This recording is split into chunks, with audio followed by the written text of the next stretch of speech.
They said Earth was done. The Galactic Council had voted.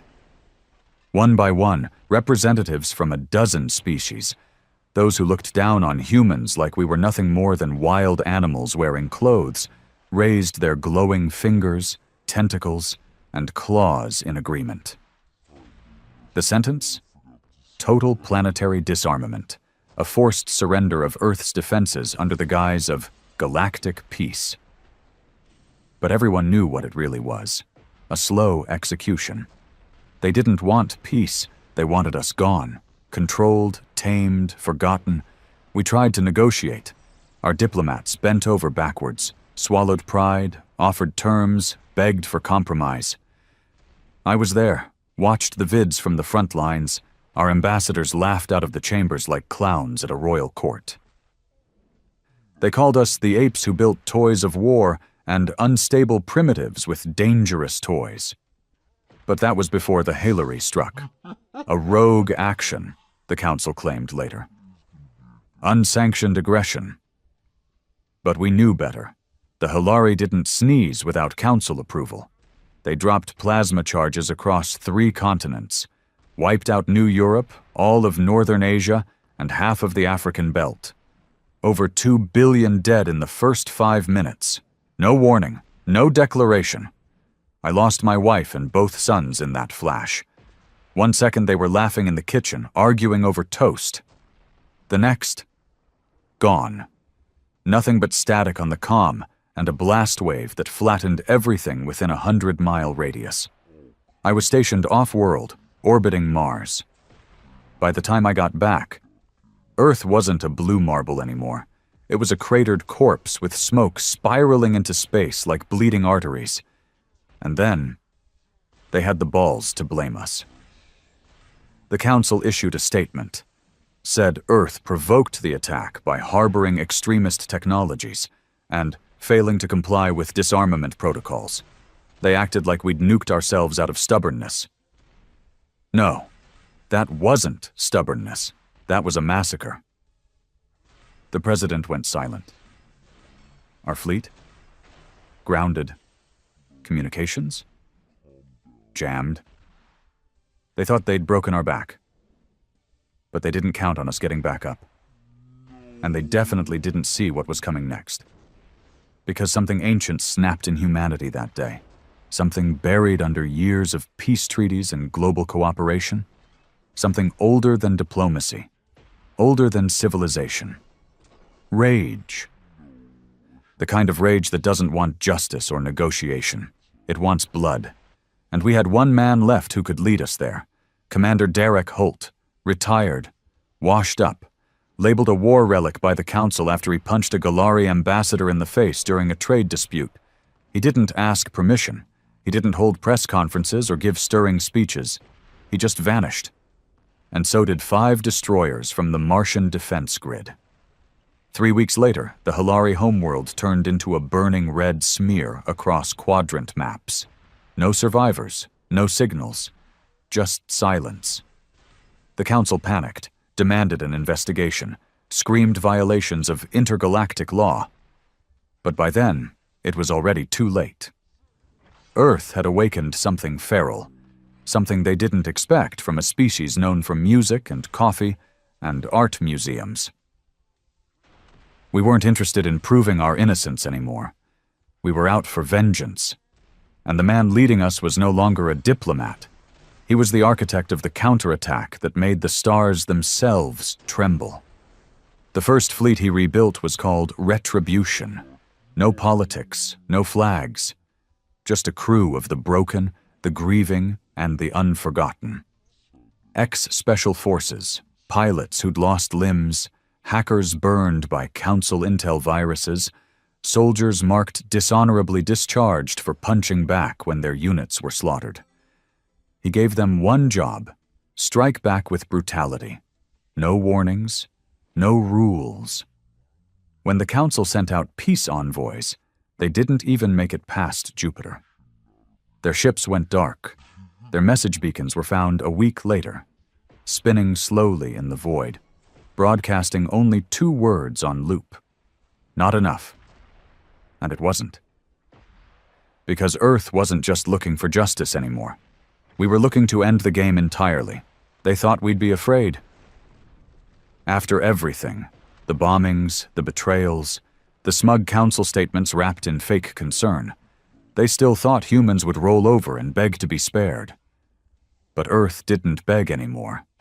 Earth prepared. In the shadows of Mars's moons, in the cold dark where surveillance probes couldn't see, and where no approved construction yards existed, Earth's true counterattack began. Holt didn't speak to the public. He didn't form committees. He built a war machine the likes of which no species had ever seen. And I was there when the first monster was born. Her name was the Warden. Not a ship, not really. She was a floating dreadnought powered by the kind of illegal fusion cores the Council had long since banned, lined with reinforced black alloys that didn't reflect light or heat. She didn't blink on scanners. She didn't send greetings. She didn't negotiate. She erased things. I was a systems engineer once, used to work on orbital satellites and defense tracking. After the attack, my department was buried in debris, and most of the team turned to ash. But I kept getting these encrypted pings, dead codes we used during the war in Titan. Nobody used them anymore. Nobody should have been able to. Then I heard Holt's voice. Cold, direct, no apology. If you're still breathing and still angry, come to Phobos. Coordinates attached. Leave your badge at home. I went. And I wasn't the only one. The dockyards hidden under Phobos's surface were crawling with ghosts, men and women I thought long dead, engineers with missing eyes, ex-Marines with shaking hands, blacklisted AI specialists, and shipwrights banned for using inhumane weapon systems. We weren't heroes. We were the left behinds, the punished, the ones the Council called unstable minds.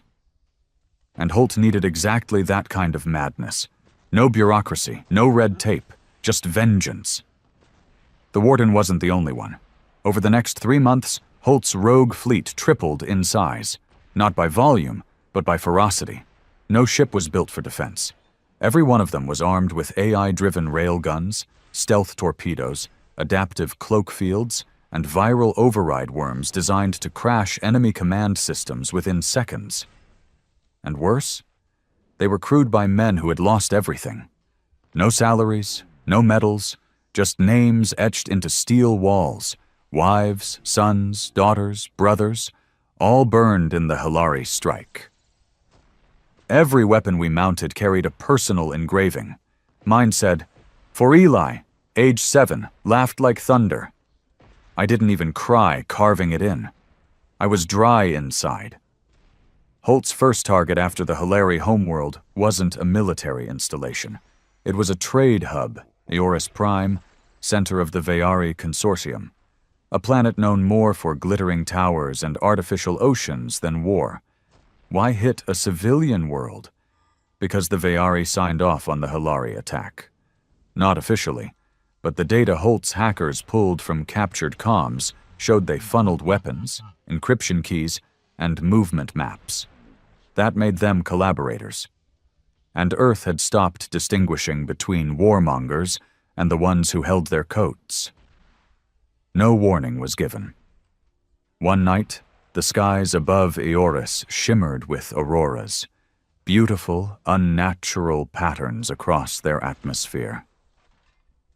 The civilians thought it was a celebration. It was Holt's jamming field. 10 minutes later, the Warden dropped into low orbit, and in less than 30 seconds, the capital city was reduced to a smoking crater. Then came the message. Not from a president, not from an Earth diplomat, but from Holt himself. Unfiltered, unedited, broadcast across every galactic frequency. His face filled the holoscreens.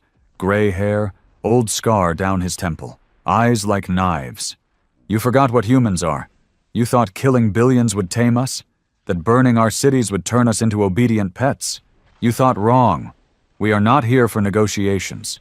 We are here to end you, world by world, system by system, Until the last one of you screams in a tongue we no longer translate. This is your fault. You started it. And Earth always finishes what it didn't start. He smiled. We've only just begun. And he cut the feed. The council erupted in panic. But they weren't prepared for war. Not like us. Their fleets were bloated bureaucratic messes. Thousands of ships run by chain-of-command nonsense and treaties. Ours? Fast, silent, cruel. They tried to send peace offers. Holt shot them down. They offered reparations. Holt sent back the burnt wreckage of their couriers. They threatened a united retaliation. We jammed their war council feeds and hijacked their emergency lines with one simple phrase. You killed our children. Now die like men. One by one, Holt's fleet struck. Quick, brutal, and always leaving just one survivor behind, barely alive, to tell the story. Word spread. Ships began deserting their posts. Colonies surrendered before a shot was fired. Entire systems collapsed under the psychological weight of it. Because this wasn't war, it was punishment, and the galaxy wasn't prepared to be judged by the very species they once mocked. I remember the day the Council tried to trap us. They coordinated a secret assembly on Lyorak, a neutral moon far from the war zones. Over 40 Council officials, their highest-ranking admirals, and strategic minds, all gathered for what they called a decisive containment plan. They thought it was hidden, untouchable. But they didn't know Holt had someone inside. One of their own, a Zalvaran defector, who'd lost her human mate in the first strike and never forgave her kind. She leaked the location. Holt didn't send a fleet. He sent one ship. The Requital. Stealth-class, heatless engine design, undetectable by all known tech. No torpedoes. Just a drop pod, loaded with 5 men. I knew 2 of them. Gravediggers, we called them. Not soldiers, not assassins. Just men with nothing to lose and no intention of coming back. Their orders? Cut the heads off the beast. They breached the chamber mid-meeting. No mercy, no speeches. The council chamber turned red. Only one recording survived. Grainy, low resolution, shaky. It shows one of the gravediggers holding a counselor by the throat, blood splattered across his own face. This isn't about winning, he growled. This is about reminding you that Earth is not prey. They executed 36 high officials. No trial, no delay. The shockwaves from that hit shattered the Council's unity. All across the galaxy, species began pulling their fleets back. Some tried to denounce the Hilary. Others suddenly remembered how they'd opposed the initial strike. Everyone started eating their own words, throwing each other under the bus. But Holt didn't care. This wasn't about politics. This was about the burn. The same kind of burn I still felt every night when I closed my eyes and saw my son's drawings still stuck to the fridge in what was once our kitchen. I wasn't the only one. Everyone in Holt's fleet carried ghosts. And we weren't finished. The thing about fear, it spreads faster than fire. After the Lyorak hit, everything shifted. The Council didn't just lose command, they lost control. Entire species that once flaunted their loyalty to the Galactic Order began turning inward, locking down borders, purging suspected sympathizers. They were afraid of Holt, of Earth, of us. But they didn't understand what was really coming. Fear is only the beginning. The real destruction starts when trust dies. And that was exactly Holt's next target. Not ships, not soldiers, but the fragile web of alliances the galaxy depended on to stay functional. He didn't need to fire a shot to collapse a civilization. He just needed a whisper in the right ear, a forged communique, or a conveniently leaked war transcript suggesting betrayal. Let the bureaucrats eat each other alive. It worked. The Veari accused the Norshi of conspiring with Earth. The Norshi retaliated with orbital strikes. Meanwhile, the Drethar Confederacy declared neutrality, only to be accused of harboring Holt's fleet, which sparked a mutiny inside their own ranks. 57 outer colonies burned in less than a week, and not one human hand had touched them. We watched from the dark. Holt called it the Scorch Doctrine. Burn them with fear, burn them with doubt, burn them without touching them. I ran infiltration during those weeks. We'd intercept comms, decode them, rewrite them, then send them back. Messages from admirals to presidents, rewritten to sound like treason. Sometimes all it took was a single word removed, a name added to a kill list.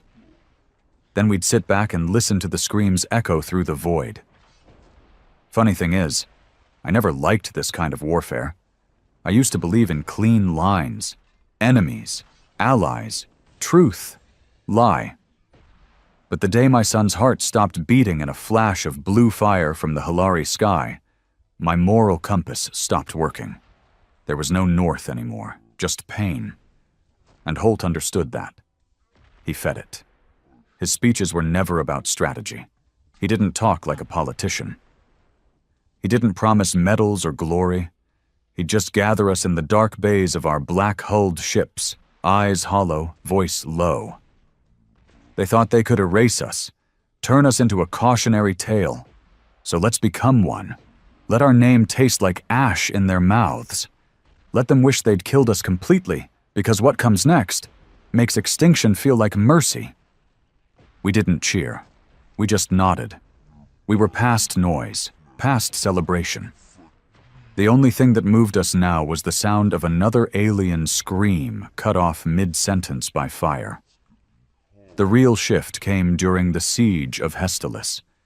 It was a council stronghold, shielded by a triple-ring planetary defense grid, orbital fortresses, and home to their most advanced AI war net, Elyx Prime. It was where they stored the archives of council law, galactic treaties, and years of interspecies cooperation records. And Holt wanted it not for the resources. He wanted it wiped off the map. The plan was suicide. A direct assault on Hestelis was like flying into the sun with wax wings. Every simulation said we'd lose 80% of the fleet. Minimum. Didn't matter. He gave the order. We split into 3 waves. The Warden and Requital took front. I was stationed on Korra's Vow, a stealth-class warcraft fitted with hull-crawling kinetic drills and deep-sea torpedo pods. The first wave hit hard. Sacrificial ships cloaked to look like flagships, drawing fire, pulling defenses wide open. The second wave tore through the weak points, gravity tethers, ion cannons, shield generators. But the third wave? Us? We went for the heart. Our pod latched onto the underbelly of Elyx Prime's fortress core. I still remember crawling through the ventilation shaft, my hands slick with sweat and blood, pulse hammering like artillery. We had a singular objective: upload the override virus into their war AI, and then detonate. Not disable, destroy. Elyx wasn't just their AI, it was their memory, their central brain. If we took it out, they'd lose everything. We uploaded the virus, triggered the core reactor, then ran like hell. The blast tore through Hestelis like a second sun rising. 3 rings of defense melted within seconds. Shield harmonics collapsed. The AI's last message was a frantic loop of warning sirens, failing code, and a corrupted digital scream that still haunts my sleep. We didn't just kill a fortress, we erased a civilization's center of gravity. When the smoke cleared, half the Council's inner systems were blind, deaf, and panicking. And Earth's flag, no longer stars and stripes, but a single burning skull etched in red over black, was broadcast over every remaining Council channel with 3 words beneath it: "You should have finished us." But not everyone on Earth was cheering. See, the deeper we pushed, the darker it got. There were whispers, soft ones at first. Survivors of our own species who'd gotten caught in the crossfire.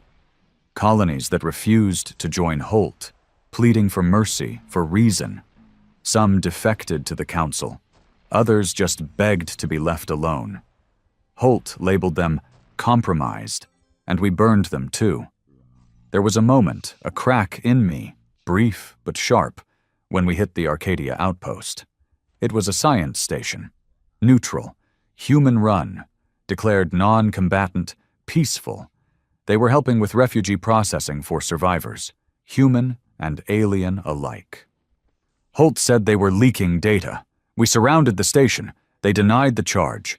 No weapons, no shields, just med bays and children. Holt didn't blink. Compromise is treason. Send the drones. I watched the feed. Children screaming behind glass domes, scientists trying to shield patients. And then silence. Even the stars looked colder after that. Some of us started whispering in private, asking if we were still soldiers or just monsters wearing human skin. But nobody said it loud, because no one wanted to be next on the list.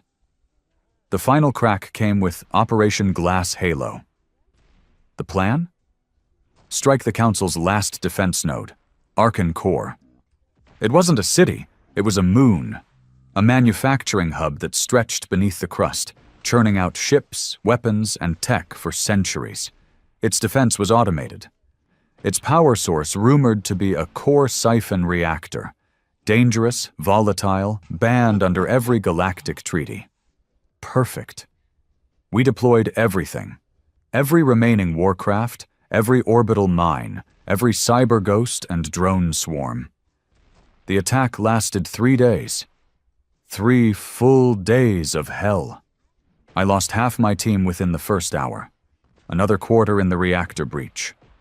Only 2 of us made it to the detonation chamber. That's when I saw it. They weren't building weapons, not just weapons.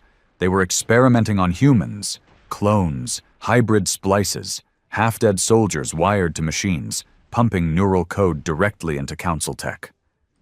I saw one man's face twitching, eyes forced open by surgical steel, lips moving in silent pain as his nervous system fed into a targeting array. They hadn't just killed us, they'd used us. And in that moment, whatever was left of hesitation in me died. We didn't just detonate the core, we vented the atmosphere. We made sure nothing left that place intact, not even the whispers. And when the dust settled, silence, not the peaceful kind, the terrified kind. The Council had no more moons, no more cities, no more answers. The last official broadcast from the Council showed a trembling alien diplomat begging for terms, sobbing through a translator. Holt never even responded. He just sent back a single vid of Earth's night sky. Thousands of lights gone dark, memorial walls stretching across craters, names etched so deep the stone bled black. And underneath it, "This is what peace cost us. Now you get to pay." That's how Earth became a ghost in the galaxy. Not extinct, not defeated, feared. There's no Council anymore. Just fractured worlds too scared to rebuild, too paranoid to ally again. And Holt?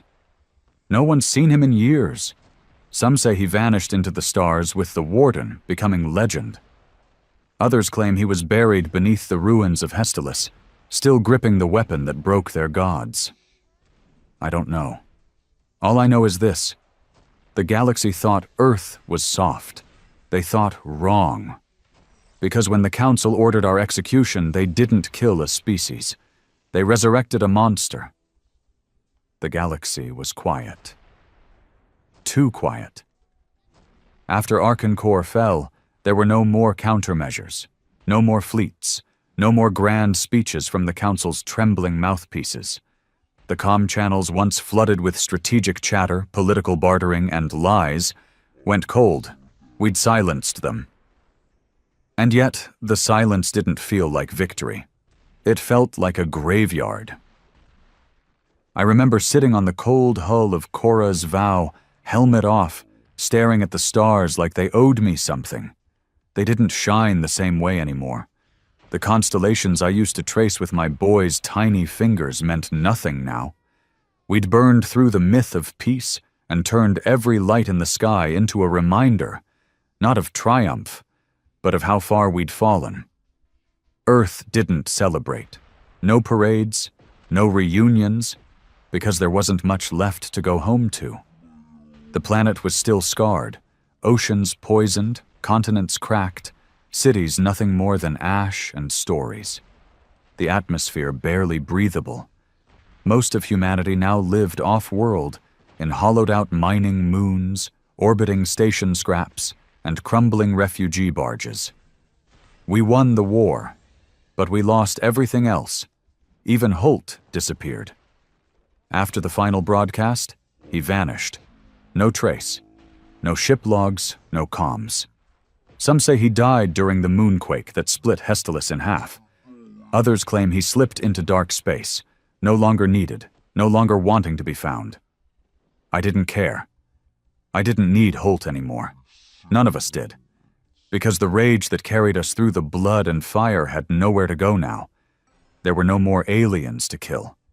No more systems to conquer. Only the empty, echoing question.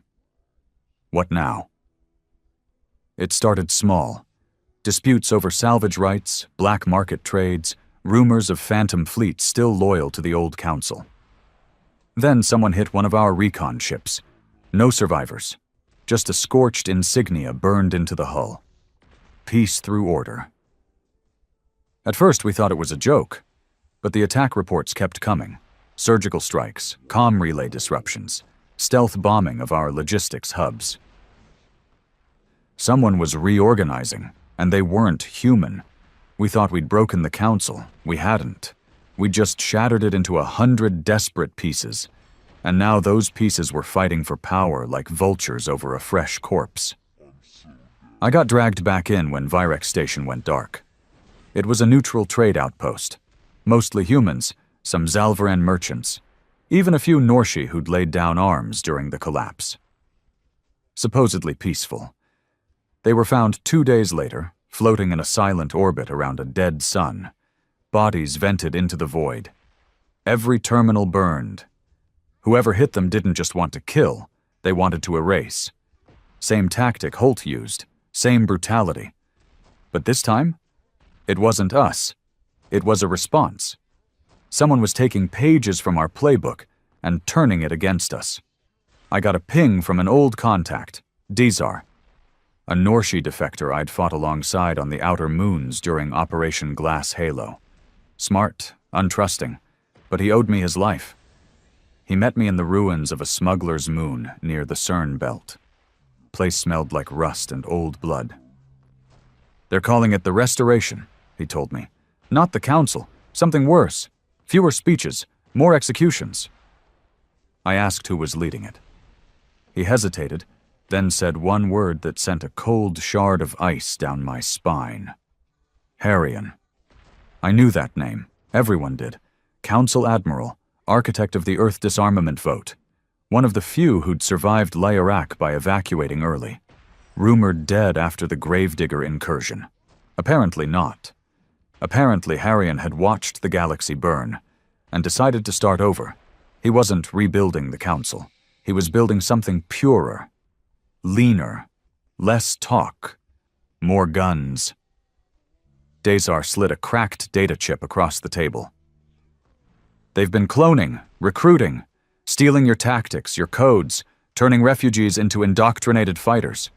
They call humans ferals now. You're not feared anymore. You're hunted. I asked him why he was telling me all this. He shrugged. Because I know what comes next. You're going to finish what Holt started. I want front row seats. It wasn't vengeance anymore. It was survival. We reassembled a fleet, not nearly as big, not as organized. Just those of us who refused to bow to any new regime, no matter what name they painted over the ashes. We called ourselves Ashborn, not a government, not a rebellion, just ghosts in the ruins of a forgotten war, carrying the last remnants of what Earth used to be. We hit their first base 6 weeks later. a secret cloning facility hidden in the rings of Nakaras Prime. They didn't expect us. We found thousands of cryo-chambers, half-grown soldiers with neural implants, muscle memory conditioning, false memories. They were building an army without souls, and they were using human DNA to do it. That's what broke me again. Seeing our own species turned into weapons by the same monsters who once called us primitive. They hadn't just feared us, they'd studied us, copied our rage, tried to program it into meat. We didn't leave any survivors, no data, no records, just smoke and a message broadcast in 50 languages. We are not yours to copy. We are not yours to tame. Earth is still watching. But deep down, I knew what this meant. We'd become what we hated. I looked at my crew, scarred men who'd spent too long in war, who didn't know peace, didn't trust silence, and I saw it in their eyes. If the restoration didn't kill us, our own need for war eventually would. There was no home to go back to, just another enemy, another strike, another ghost to bury. I remembered Holt's final words before he vanished, spoken not in anger, but in that cold, steady way he always had when something real was coming. They think they've seen the worst of us. They haven't. The worst isn't when we're angry. It's when we've got nothing left to lose. Now I understood what he meant. We weren't fighting for Earth anymore. We were fighting because war was all we had left. Because peace meant sitting still. And sitting still meant remembering everything we'd done and everything we'd become. There was one last target on our list. Harrian's base of operations, codenamed Citadel's Wake, a fortified black station orbiting a dead neutron star. Shielded, cloaked, impossible to breach. But we didn't need to breach it. We just needed to crash something big enough into it. We found an old mining rig, 3 kilometers long, designed to tow asteroid belts. Rigged it with fusion charges, set coordinates, no warning. Just fire. The explosion lit up a sector of space that hadn't seen sunlight in centuries. The station folded in on itself, pulled into the gravity well, crushed like a tin can under a boot. Harrian's final message before the impact was intercepted by our comms. Only 4 words. I made you monsters. No denial, no threats, just the bitter truth. After that, things fell apart for good. Ashbourne split. Some went rogue. Some tried to rebuild. Some just drifted into the black, hoping for an end. Me? I'm writing this now from a derelict outpost near the edge of known space. The war's over, but the galaxy still trembles when it hears the word Earth. Not because of what we were, but because of what we became. And in the silence that followed our brutal counterattack, one truth remains. They thought they could erase us.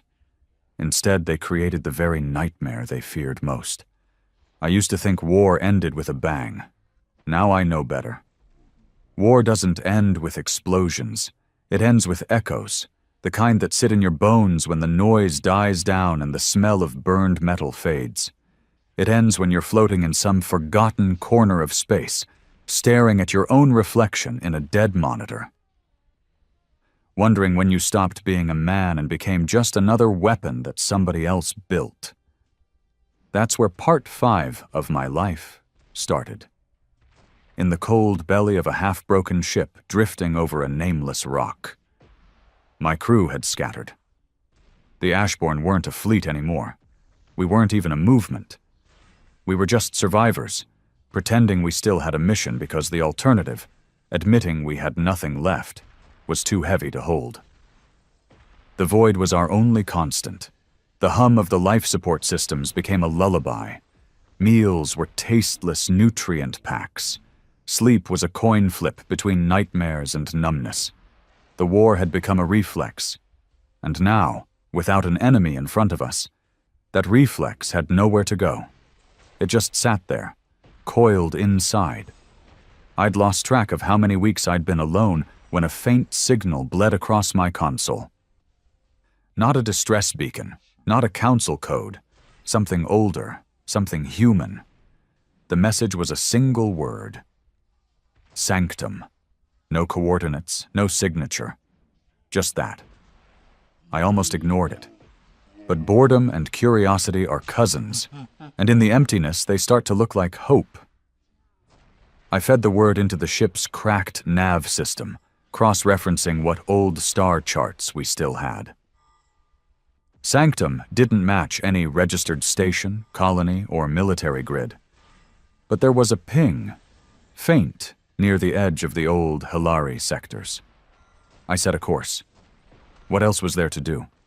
Sanctum wasn't a place, not exactly. It was a floating shell, an old council biostation stripped down to bare ribs, wrapped in patchwork hulls of a dozen different origins. It drifted in the shadow of a dying gas giant, hidden by storms of ammonia and methane. No lights, no beacons. Just a dark outline against deeper darkness. I powered down everything except life support and drifted in slow. If it was a trap, I'd be dead before I even knew it. If it wasn't, maybe there'd be people. Real people. A voice that wasn't mine. Docking clamps took hold with a groan. The airlock opened on a corridor lined with hand-painted marks. Not military insignia, not alien glyphs. Names. Human names. Hundreds of them. Some I recognized. Old Ashbourne call signs. Others were just first names, scratched in shaky hands. At the end of the corridor, a man waited. He wasn't wearing armor. No rifle slung over his shoulder. Just a faded jacket patched at the elbows. His hair was white, not from age, but from something deeper. Exhaustion baked into the body. His eyes, though, they still burned. I knew that stare. "You found us," he said quietly. His voice was like gravel dragged across steel. "Or maybe we found you." I opened my mouth, but nothing came out. For a second, all I could do was stare. It was Holt, not dead, not gone. Standing in a forgotten station at the edge of nowhere. He didn't embrace me, didn't even smile. Just gestured down the corridor. "Come on, you need to see this." We passed through makeshift chambers lit by dim blue strips of scavenged LEDs. People moved in silence. Men, women, children, human, alien. Some bore scars of war. Some bore no scars at all, just the haunted stillness of refugees. They weren't soldiers. They weren't rebels. They were survivors. In one room, kids were drawing on the walls with bits of charred hull plating. In another, an old Norshi priest whispered over a sleeping human infant. I saw no weapons. No propaganda. No burning skull banners. It didn't look like a base. It looked like a graveyard trying to be a garden. Finally, Holt led me into a chamber filled with star maps, holograms flickering with old and new constellations, trade routes gone dark, council systems marked with red X's. "What is this place?" I asked. He exhaled slowly. "A holding pattern, a last chance." "For what?" "For us. For something after all this." I didn't answer. Couldn't. My throat was tight. He went on. "We burned the galaxy down. Don't pretend otherwise. We didn't just punish them. We infected them. We taught them our rage. And now it's growing in the cracks we left behind. The restoration, the clones, the ghosts, all of it is our shadow. If we don't change, there won't be anything left worth saving. Not for them, not for us." I wanted to laugh. Change? After everything? We were ghosts, weapons, tools of vengeance. There was no changing back, but Holt's eyes didn't waver. "Sanctum isn't an army," he said. "It's a seed. We take in whoever still wants something else. We teach them how to build, not burn. We teach kids who've never known a planet how to plant food. We show aliens and humans how to live without aiming a gun at each other." "You think that's enough?" I asked. "No," he admitted, "but it's a start." We sat in silence for a while, staring at the maps. My hands itched for a weapon that wasn't there. My instincts screamed this was weakness, a soft place waiting to be crushed by the Restoration's boot. But another voice, quieter, buried deep under years of blood, whispered, maybe it was something else. Maybe it was courage. I asked him why he called me here. He looked tired. Older than I remembered. Because you're like me, he said. You don't know how to stop. You need a fight to feel alive. I brought you here to show you another way before it's too late. I almost snapped at him. Almost told him I'd seen enough death, enough betrayal, enough other ways to last 3 lifetimes. But instead, I asked the question that had been eating at me since the war ended. Do you regret it? Everything we did? He didn't hesitate. Every day. But regret isn't the same as surrender. We were right to fight. We were wrong to let the fight define us. That's what I'm trying to fix before I die. I stayed in Sanctum for 3 days, watched humans and aliens repair hydroponic gardens together, watched children who'd never known gravity learn to walk in rotating chambers, watched Holt teaching a Norshi boy how to carve wood, not for weapons, but for toys. It was disorienting. For the first time since the Hilari strike, I felt something other than rage. I felt small, like maybe there was a future that wasn't just more war. But on the 4th day, a warning alarm blared. Ships inbound, not traders, not refugees. Restoration. We scrambled. Sanctum wasn't a fortress. It had a few hidden turrets, some jury-rigged shields, but nothing like the warships Holt used to command. We were a floating hospital, a farm, a prayer whispered into the void. I ran to Holt. We can't fight them, I said. I know, he replied calmly. We don't. Then what? We hold the line long enough for the civilians to scatter. We're not the monsters they made us anymore. Not here. He handed me a sidearm. Old, scratched. My name etched into the grip. I hadn't seen it since the early days of the fleet. If you want out, he said, now's your chance. I looked at the docking bay, at the shuttles loading children and elders, at the chaos of frightened faces. Then I looked back at Holt, and I stayed. When the restoration ships dropped out of FTL, they didn't announce themselves. They just began powering weapons. We powered ours, not to win, just to buy time. The first salvo hit our shields. They flickered, died. Hull breaches opened like wounds. We fired back, not at their engines, not at their life support, just at their targeting arrays, their docking clamps, anything to slow them. Minutes felt like hours. I was in the control pit, hands flying over cracked panels, rerouting power, screaming coordinates to pilots who were already dead. Holt was on the deck above, shouting orders, moving like a man half his age. One shuttle after another broke free, vanished into the storms of the gas giant below, scattering refugees into blind space where maybe, just maybe, they'd be safe. We held. We held until the deck plates glowed red and the air smelled like fire. We held until the last child was gone. Then Holt turned to me. Time to go, he said. But before I could answer, the next blast tore through the core. The deck split. He fell, caught himself on a rail. I grabbed his arm. His grip was still iron. Go, he rasped. You're not done yet. I refused, tried to pull him up. Another blast rocked the station. Metal screamed. He shoved me toward the last escape pod. Tell them, he started, coughing's blood. Tell them we weren't all monsters. Then the deck gave way. And Holt fell into the flames. I don't remember how I got to the pod. Don't remember launching, just remember the station shrinking in the viewport, restoration ships closing in, fire blooming like silent flowers. Sanctum was gone. But some of its shuttles escaped. I know they did. I saw them break atmosphere before my pod tumbled into the dark. Somewhere out there, kids who'd never known peace were carrying a seed Holt planted.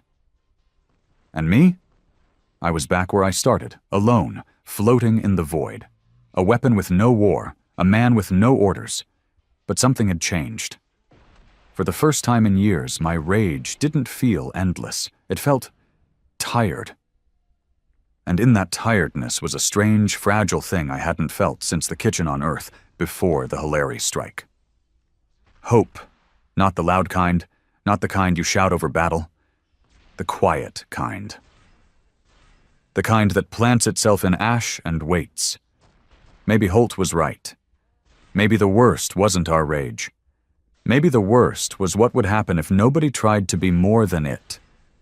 And maybe, just maybe, it wasn't too late. The pod drifted for days. No signal, no nav fix. Just the hum of failing systems and the cold breath of a man who'd watched everything burn. Again. I thought maybe this was it. That this would be my final chapter. The last warfighter of Earth, floating in the dark like a forgotten bullet after the gun's been fired. Holt was gone. Sanctum was ash. The Ashborn had fractured into warbands or ghosts. Humanity wasn't rebuilding. It was surviving, barely. That's all we ever really did, wasn't it? Survive. Not live, not thrive. Just keep crawling forward with blood in our teeth and a name no one said without flinching. Earth. The mistake the galaxy would never repeat. But fate, or some twisted version of it, wasn't finished with me yet. On the 5th day, the pod shuddered. Proximity alert. A blip on the scanner. Faint, flickering, but there. A ship. Not Restoration, not Ashborn. Civilian class. I sent out a dead man ping, coded to flag friendly or neutral old Earth responders. Took 30 seconds before I got a response. 4 words. We've been watching you. Then the tractor beam locked on. They called themselves the Rook, a private salvage ship, retrofitted for long-range scouting and deep space archaeology. No weapons to speak of, just scanning drones, AI mapping tools, and a skeleton crew of 8. They weren't soldiers, they were historians, preservationists. Their captain, a tall, sharp-eyed woman named Corin, wore no insignia. She had one synthetic leg, a voice like melted ice, and eyes that carried the same war-worn hollowness I'd seen in too many mirrors. She didn't ask who I was. She already knew.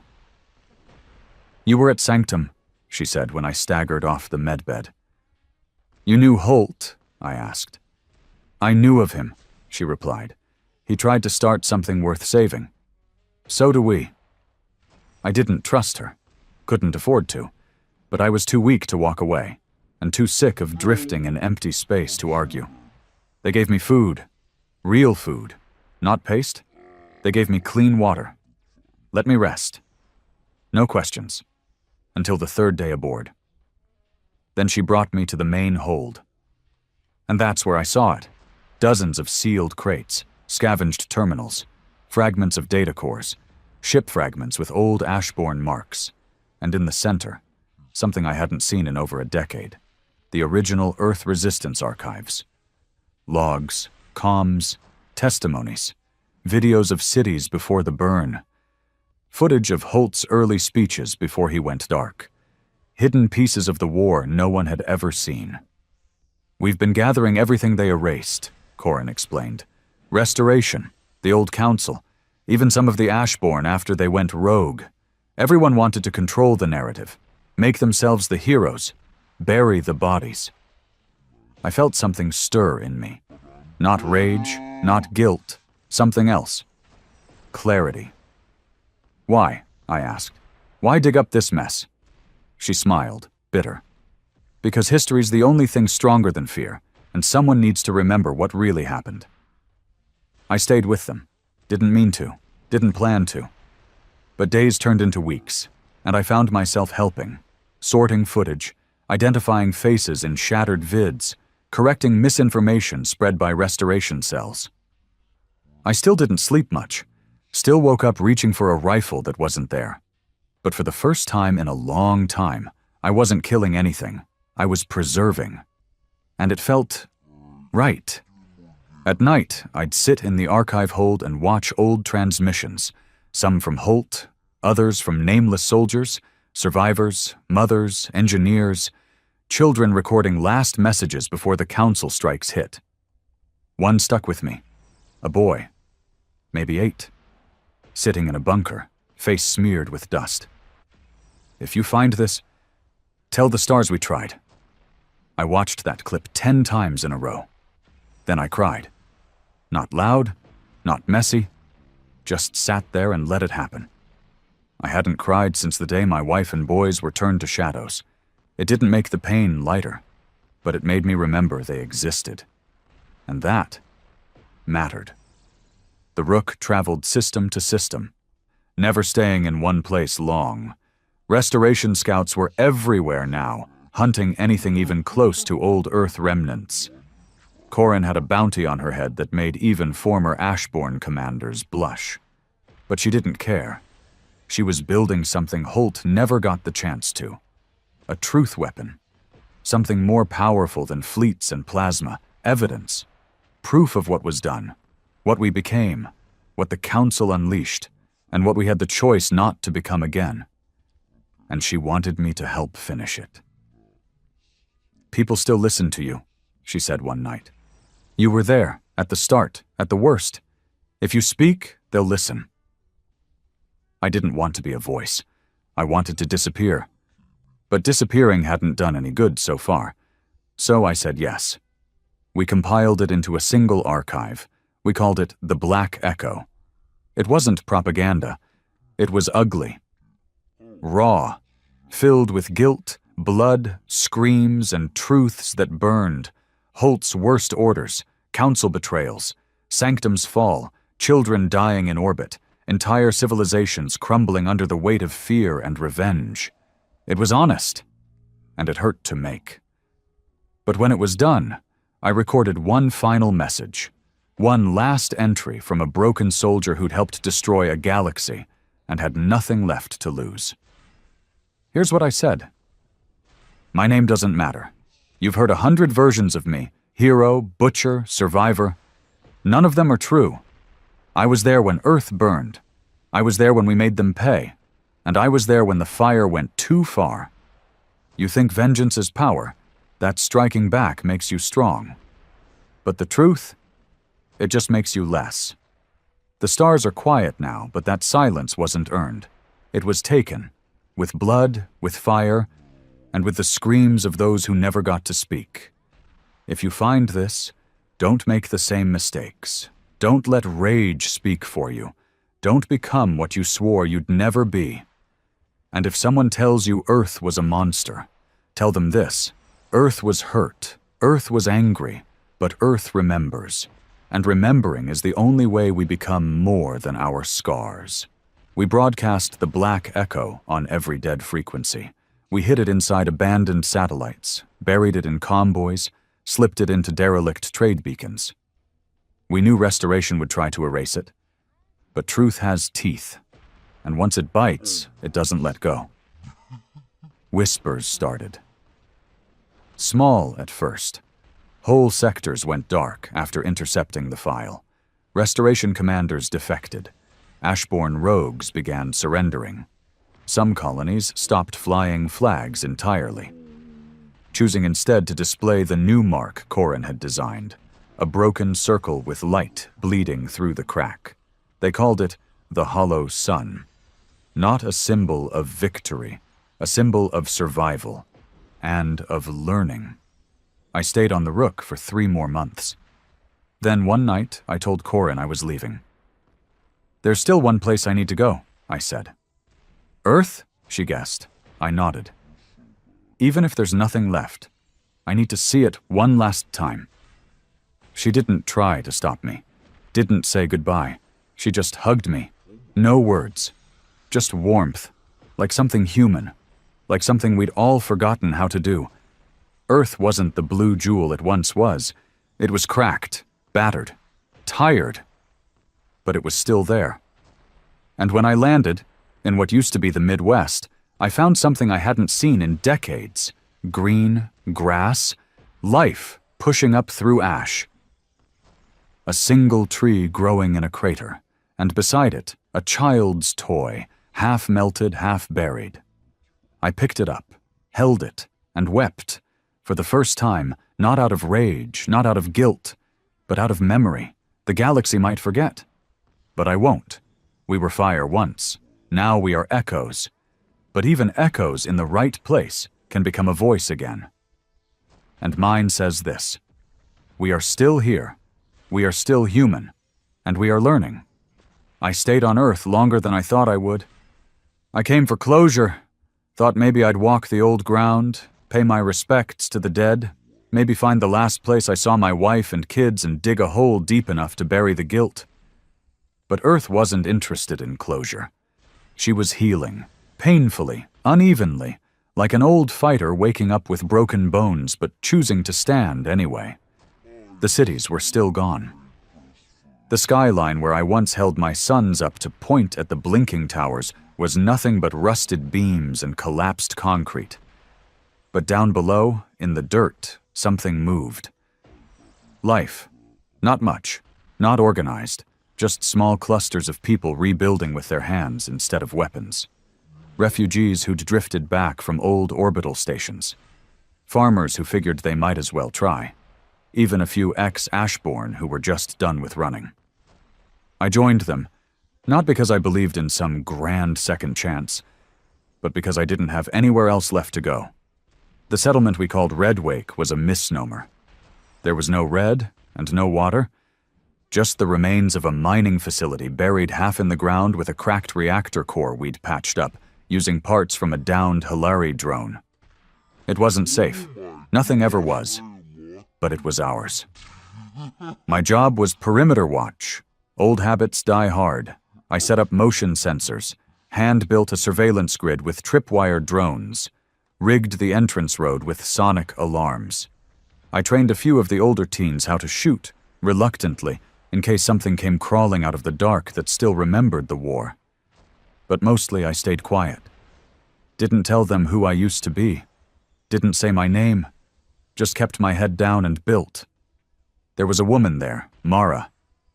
Tough, tired, ran the food operations. She had one cybernetic hand and eyes like she hadn't cried in 10 years. First time she saw me checking the outer fence, she just said, "Soldier?" I nodded. She didn't ask whose side. She didn't have to. "We're all just trying to be human again," she said, and walked away. A few weeks later, a kid came running. I was replacing a sensor grid when he sprinted up the hill, cheeks red, panting hard.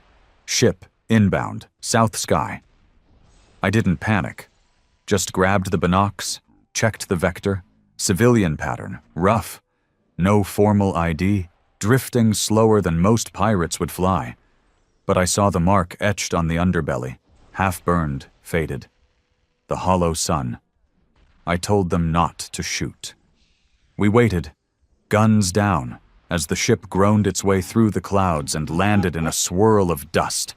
A ramp hissed open, and out stepped Corin, alive, smiling like a woman who'd walked through hell and come out with calluses instead of scars. She hugged me without words, then stepped aside. Behind her were 12 people, 6 human, 2 Zalvarin. 1 Dreth, 3 Norshi, all with worn eyes and empty hands. "Survivors," she said. "They heard the signal." I helped settle them in. Gave them beds, food, some safety, no lectures, no speeches, just a place to be. And for the first time in years, I felt something in my chest that wasn't grief or rage or guilt. It was small, fragile, but real. Hope. It didn't last. Not because of them, because of what followed. 2 nights after the newcomers arrived, I picked up a signal bouncing off one of our old recon buoys. The encryption was rudimentary, Restoration-era tech, sloppily copied from old Ashborn code. But the message was clear. Phase 2 initiated, Earth settlements located, mobilizing units, eliminate all Hollow Sun sympathizers.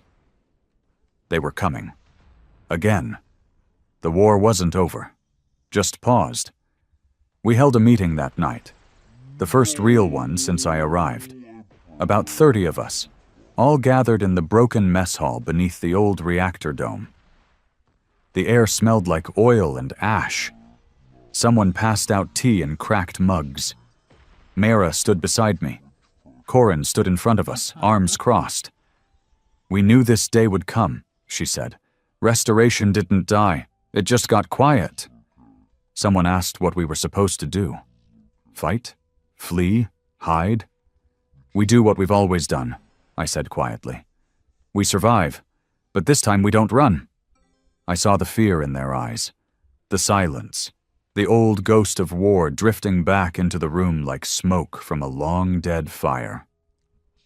Then Mara stepped forward. "I didn't bury my kids just to run from ghosts. If we fall here, on our terms." No one cheered, but no one left either. We fortified Redwake. Not like the old days. No warships, no orbital cannons. Just homemade barricades, hidden defense turrets, trenches, and grit.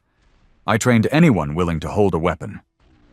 Corin boosted the signal on the Black Echo, rebroadcasting it in every direction as a warning. Mara organized rationing, fallback routes, and evacuation tunnels. We weren't soldiers anymore, but we remembered how to bleed, and how to make it count. When they came fast. Restoration dropships.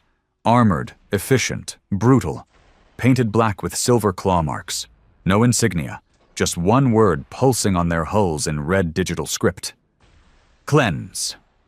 I stood on the western hilltop with a modified plasma repeater and a scoped drone controller in my other hand.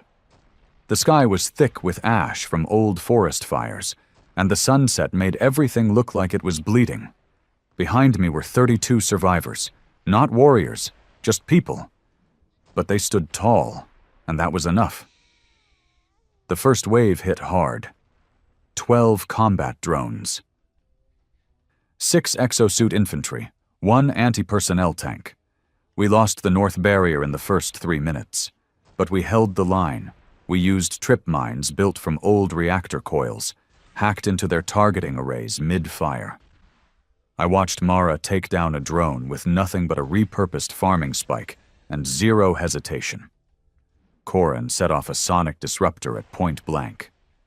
Blew out 2 soldier suits. One caught her shoulder. She kept fighting. I took a round to the thigh, still kept firing, because this wasn't about strategy. It was about saying, "You will not erase us again." When the second wave stalled, I called in our last defense, something I'd rigged weeks ago, just in case. A pulse beacon buried under the old crater. It triggered a seismic burst, knocking the rest of the dropships out of their hover grid. Their engines flared, then died. And we rained fire down on them until only smoke and silence remained. When it ended, the air smelled like scorched steel and burned dirt. We'd lost 6 people, but we were still standing. Redwake still lived. Earth, broken, battered, haunted Earth, still resisted. That night we buried the dead under the tree I'd found when I first landed, the one growing out of the crater. We placed their names on stone markers, carved by hand. No eulogies, just silence and stars. Later, Corin found me staring at the graves. "You could have left," she said. "I've done enough leaving," I replied. She nodded. "They'll come again." I looked at the stars, then at the earth, and I said, "Then we'll teach them again what happens when you try to kill something that refuses to die." We are not what we were. We are not the monsters the galaxy made us. We are not innocent. But we are still here, and we are still human, even if we have to remember what that means, one broken piece at a time. The quiet after the last battle wasn't peaceful. It was thick, heavy. The kind of silence you feel in your chest, like pressure from an old wound that never really healed. Redwake was still standing. Barely. Smoke still curled from the fields. Half our sensors were down. The medbay overflowed with blood-soaked bandages, and the scent of burning alloy still hung in the air. But we'd survived. And in the ashes of another failed extermination, something unexpected took root. Visitors, not just drifters or wounded ex-soldiers, messengers, wanderers, curious outcasts from systems we thought had turned their backs on Earth forever. They came with no weapons, no fleet, just questions. They'd heard the Black Echo, heard whispers of Redwake. They saw the mark of the hollow sun and wanted to know what it meant. Corin handled them better than I ever could. She had patience, I had scars. But eventually they came to me anyway. I wasn't famous, but I was known. The one who didn't stop. The last son of Earth who fought to the bitter end and kept going even after the blood dried. They wanted to hear my side. Not the official version, not the council lies, not the Ashbourne propaganda. The truth. So I told them. All of it. I told them about Earth before it burned. How we weren't perfect, far from it. But we were building something. Something human. A civilization with scars, but still reaching for the stars. I told them about the Hilari strike, the vote, the betrayal, the genocide disguised as policy. I told them how we begged, how they laughed, and how, in return, we gave them silence. One planet at a time. Not because we wanted power, but because when someone kills your family and spits on the grave, rage becomes all that's left. And then I told them the part they weren't ready for. What we did after. The things we destroyed. The people we turned away. The innocent we buried because we couldn't risk another betrayal. They listened. Some with pity. Some with horror. Some with understanding. Because deep down, they all knew the truth. If it had been their world, they might have done the same. A year passed. Redwake grew. Not fast, not clean, but steadily. We built new turbines from broken drone parts, dug proper irrigation channels, planted crops that hadn't grown on Earth in 30 years. The soil remembered, even if we had forgotten. Other settlements reached out, tentatively. Most were still afraid of the restoration. Some feared us, and I didn't blame them. Even now, part of me wanted another war. The silence still made me twitch. Peace always felt like the kind of quiet that came before an ambush. But I was trying to be something other than a weapon. One night, Mara joined me on the hill overlooking the crater, now a grove of young trees, the burial site. She handed me a flask. Didn't ask questions, just sat. Eventually, she said, "They say you used to be a monster." I nodded. "Still am. Just better at hiding it." She smiled, but it was the kind you make when you're thinking about people you miss. "I don't care what you were," she said. "I care about what you protect." We drank in silence. And for the first time, I didn't feel like I was borrowing peace. I felt like I might belong to it. 2 months later, the final message arrived. Not a threat, not a warning, a meeting request, signed by a council of Outer Rim species, survivors, neutral factions, a new coalition rising from the galactic ruins, trying to rebuild something, not based on dominance or control or fear, but truth. They invited Corin, Mara, and me. They called it the Circle of Atonement. The name made my stomach twist. But Corin insisted. "If we don't speak for Earth," she said, "someone else will." So I went. The meeting place was a former war memorial orbiting the shattered remains of an old Hilari moon, a ring-shaped structure once dedicated to galactic peace, now stripped bare. We arrived in a civilian ship with no escort, no weapons, just voices. Inside, they gathered 23 species, council remnants, free colonies, even a few former restoration defectors. No podiums, no speeches, just a table. We sat, no guards, no translators, just honesty. And I spoke, not as a representative, not as a general, Just a man who had lost everything, burned everything, and came back with nothing but memories. "You asked for truth," I began. "You're not going to like it." They didn't interrupt. So I told them. "You built a galaxy on the assumption that humans were beneath you, that we'd fall in line, that our emotions made us unstable, that our fire was dangerous. You were right about one thing: the fire. We warned you, we asked, we begged. But when you kill billions and call it policy, you don't get to act shocked when we bury you in return." A few flinched. Most stared. But we went too far. My voice cracked on that one. We turned vengeance into religion, made fury our anthem, and in doing so, we lost parts of ourselves we may never get back. I looked at Corin, then at the others. But we're still here. Not as conquerors, not as survivors. As witnesses. We remember what you did, and what we became because of it. And we won't let either be forgotten. The silence after I finished was the kind that doesn't ask for applause. It just settles. Then the Dreth ambassador, a species who lost half their colonies during the Restoration, leaned forward. "What do you want now?" I didn't blink. "Nothing. We're not asking for land, or reparations, or apologies. We just want to be left the hell alone. But if anyone tries to erase us again, if another council rises and calls Earth a threat, you'll remember what happens next." They voted. Not unanimous. But enough. Earth would be recognized, not as a threat, but as sovereign, independent, off-limits, no alliances, no control, just peace. The first time in 100 years that word felt like it might not be a lie. We returned to Red Wake. 2 months later, a small ship landed carrying soil samples from a planet I'd never heard of. A colony wanted to trade. Real trade. No chains, no fear. Just people trying to build instead of bury.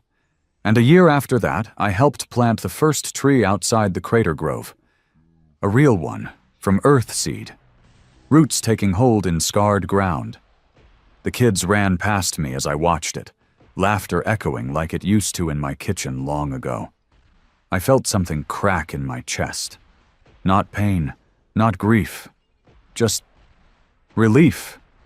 The war was over. For now, maybe not forever, but for now. And if one day the stars burn again, if someone forgets what happened, they'll find the hollow sun etched into stone, and beneath it, the words I had carved with my own hand. "We were fire, then we were ash, now we are roots. Do not make us burn again.